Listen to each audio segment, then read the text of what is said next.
Pessoal, hoje falaremos sobre os parâmetros curriculares nacionais da educação, os PCNs. Então, os PCNs são o quê? De caráter universal, visam o quê? Uma forma de trabalho com a complexidade da realidade da educação nacional, busca o quê? Uma abordagem integrada das disciplinas, de um conjunto de situações. Para quê? Para favorecer a autonomia dos estudantes no sentido da aprendizagem, para que o estudante consiga enxergar a realidade, que ele consiga aprender a pesquisar, a conhecer, a compreender, e também a formação de valores e atitudes para a vida. Então aí, o que acontece? Os parâmetros curriculares nacionais, eu fiz aqui um resumo geral do básico que a gente precisa saber. Embora entrou em vigor a Base Nacional Comum Curricular, que traz um currículo obrigatório que tem força de lei, diferente os parâmetros curriculares nacionais, os PCNs são parâmetros, são orientações, não são obrigatórios. A base é obrigatória. E os parâmetros, ele enxerga muito a questão assim do local, do regional, de cada escola é única, cada escola é de um jeito, cada escola é diferente. Já a Base Nacional Comum Curricular, não. Ela e a diretriz busca o quê? Uma padronização, caminha para um modelo único, universal, e que, vamos dizer assim, um projeto de nação, um sistema único educacional que ainda não existe. Então, a Base Nacional Comum Curricular, ela é lei e caminha para esse sentido. Os PCNs não, são orientações, não são obrigatórios, são orientações que valem para o ensino fundamental, o ensino médio, tanto da rede pública e da rede privada, mas não é obrigatório. E eles foram elaborados através de um levantamento de estudos e pesquisas feito pela Fundação Carlos Chagas.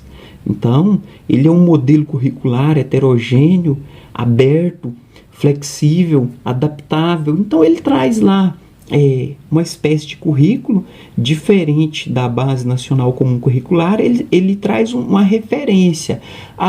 O aluno do terceiro ano do ensino fundamental, primeira fase, ele deverá conhecer os números de 1 até 100, mas ele não é obrigatório, não é tipo a Base Nacional Comum Curricular que determina, ele tem que conhecer. Aqui não, é uma recomendação. Se for possível, bem, se não for, não haveria problema. Então, por exemplo, ele é um instrumento de apoio à reflexão prática e educativa. Então, notem que ele serve para que o professor, quando ele vai trabalhar em sala de aula, como ele deve proceder, como ele deve agir, enfim, ele serve para que o professor possa fazer essa reflexão. E ele tem o quê? Propósitos gerais e cidadania. Então, de como se deve trabalhar, a importância dos números, do português. São 10 volumes, bastante amplo, e com propósitos gerais. Olha, a criança deve saber substantivo, adjetivo, advérbio. Então, recomenda-se que no primeiro ano tais conhecimentos, no segundo tais. E aí, ele adota o quê? Uma proposta por ciclos. Hoje a gente tem aqui na região metropolitana os ciclos, né, na educação, prefeitura municipal, porém os PCNs adotam ciclos de 2 em 2 anos para superar a fragmentação. Ele recomenda, né? Aqui a gente sabe que os ciclos são de 3 em 3 anos para superar a fragmentação seriada. Então, ou seja, você tem lá o primeiro ano, segundo ano, terceiro ano, quarto ano, e aí você tem as disciplinas e os conteúdos. Então aqui adota um ciclo de alfabetização. Então a gente tem aí na região metropolitana o ciclo 1, que vai do primeiro ao terceiro ano. Então você tem esse período todo para alfabetizar a criança. Embora esteja mudando com a Base Nacional Comum Curricular, que vai ser para ser alfabetizada até o segundo ano, né? Porém, aqui a gente estuda os PCNs porque o centro de seleção ele costuma cobrar conhecimentos mais amplos e diversificados possíveis. Então, embora tenha a Base Nacional Comum Curricular, que pode, vamos dizer assim, que vai substituir os PCNs, vamos por assim dizer, mas pode ser que o centro de seleção cobre conhecimentos dos PCNs. Né? Ele é favorável à melhoria da educação e demais processos em cada localidade, considerando a diversidade. Então notem que os PCNs ele considera na aldeia pequena lá do município da selva da floresta amazônica, lá tem uma diversidade diferente, então vai ser adequado conforme essa realidade, porque cada escola é única, cada escola tem um jeito, um formato de trabalhar, uma clientela, uma comunidade. Então os PCNs vai muito por esse lado, né? De que cada professor é único, que é individual, que a educação, o trabalho não tem como se padronizar. E aí os PCNs, eles se dividem em 4 níveis, vamos por assim dizer. O primeiro, concretização curricular, ou seja, busca o quê? Trazer uma forma de se ter um currículo. O segundo, ele é um recurso para a elaboração das práticas educacionais. O terceiro, discussão do projeto educativo. Então, no momento de elaborar o projeto político-pedagógico, usa-se os PCNs. O quarto, programação e distribuição das aulas e conteúdos. Então, os PCNs eles dizem qual tipo de conteúdo deve ser ensinado em cada série. Então, ele tem esses 4 níveis, ou seja, ele concretiza um currículo escolar, ele divide lá português, matemática, geografia, história, enfim, artes, recursos para adaptação das práticas. Então, ele orienta o professor sobre o que fazer, orienta a discussão do PPP para elaborar o projeto político-pedagógico e a programação e a distribuição das aulas. Então, ele, nos seus 10 volumes, ele traz isso. E aí, a proposta de trabalho dos PCNs seria o quê?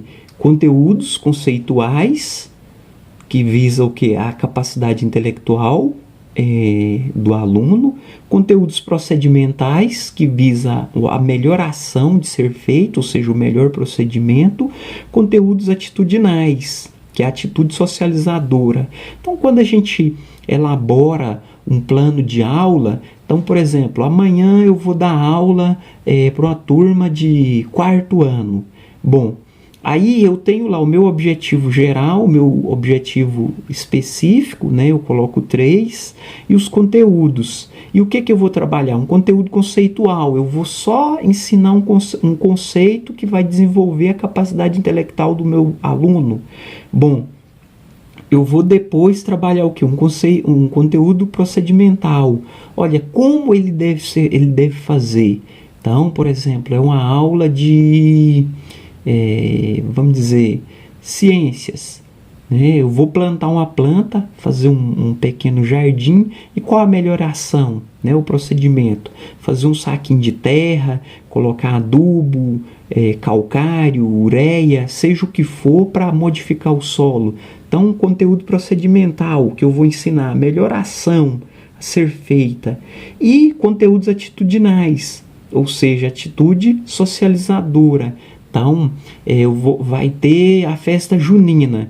E aí eu vou dar uma aula e um dos conteúdos atitudinais, que vai falar sobre o quê? Vamos dizer assim, a forma de dança, de encenação, da abertura lá do casamento na festa junina. Então, essa atitude socializadora. Então, os PCNs, ele me traz essa distribuição, essa proposta de trabalho com conteúdos conceituais, procedimentais e atitudinais. E os PCNs, eles orientam o trabalho com temas transversais, né? Então, ainda muito utilizado até hoje em contexto educacional, o que acontece? Os temas transversais. Do 1º ao 5º ano, eu tenho que ensinar pluralidade, ética, meio ambiente, saúde, orientação sexual. Então, do 1º ao 5º ano. Do 6º ano em diante, trabalho e consumo. Para me lembrar disso aqui, eu escrevo penso com M, pluralidade, ética, meio ambiente, saúde, orientação sexual. Então, quando fala temas transversais, 1º ao 5º ano, penso. 6º ano em diante, trabalho e consumo. Ensino médio, educação alimentar e nutricional, envelhecimento, né, o processo de envelhecimento, valorização do idoso, educação ambiental, educação no trânsito e direitos humanos. ANIATD, eu costumo fazer esse mnemônico para me lembrar. Então, alimentar, nutricional, idoso, ambiente ou ambiental, trânsito e direitos humanos. E aí os critérios para a adoção dos temas transversais são o quê? Urgência social, então eu tenho um problema que eu preciso resolver. Abrangência, né? É alguma coisa que vai abranger os meus conteúdos de sala de aula. Possibilidades de ensino-aprendizagem, então isso é possível ensinar, é possível a criança aprender, e favorecer a compreensão da realidade e a participação social. Então, notem que, por exemplo, eu tenho lá uma disciplina que não consegue me explicar tudo. Por exemplo, ciências, não consegue. Então eu vou elaborar um projeto com tema transversal, ecologia e meio ambiente. E aí eu vou trabalhar o quê? Diversas disciplinas. Eu posso colocar português, matemática, geografia, história, artes, educação física, tudo dentro de um projeto com tema transversal que pegue aí o meio ambiente. Lembrando que esses aqui são os temas transversais que estão previstos nos PCNs. Claro que pode ter algum outro que eu não falei aqui ou que eu não utilizei, né? Então, de repente tem alguma área aí que eu preciso ensinar aos alunos e eu posso utilizar teatro, música, dança. Eu posso adotar um tema transversal desse para ensinar português, ensinar matemática, ensinar geografia, ensinar história. Aqui eu não vou me delongar muito, até para que o vídeo não fique longo, mas quem quiser depois pegar, são 10 volumes que falam sobre esses temas, e aí lá ele desdobra o que é essa pluralidade, o que é a ética, o que é o meio ambiente, e assim por diante. Então eu peguei aqui do 1º ao 5º ano, né, do 6º em diante, penso, ensino médio, ANIATD. Então eu gravo essas duas siglas, se cai na prova eu consigo responder. Então, gente, aí os parâmetros curriculares, vamos dizer assim, seria meio que uma parte do currículo. Junto com eles juntava-se outras instruções normativas, outros decretos e leis para definir o currículo. Agora já temos a Base Nacional Comum Curricular, porém é importante mencionar que o Centro de Seleção da UFG, ele tem o costume de cobrar o que é e o que era. Pode cair uma questão dizendo, olha, hoje a Base Nacional Comum Curricular, ele é o currículo, mas existe os parâmetros curriculares que antes, né, eram utilizados. Como era? Então, ele costuma cobrar o que é atualmente, se o candidato sabe, e se o candidato sabe o jeito que era antes. Então, pode acontecer. Cabe uma leitura aprofundada, cabe uma pesquisa, tem muito mais coisas, porém, isso aqui é o básico para a nossa familiarização com esse conteúdo, com essa temática. Ok, pessoal? Por hoje é só.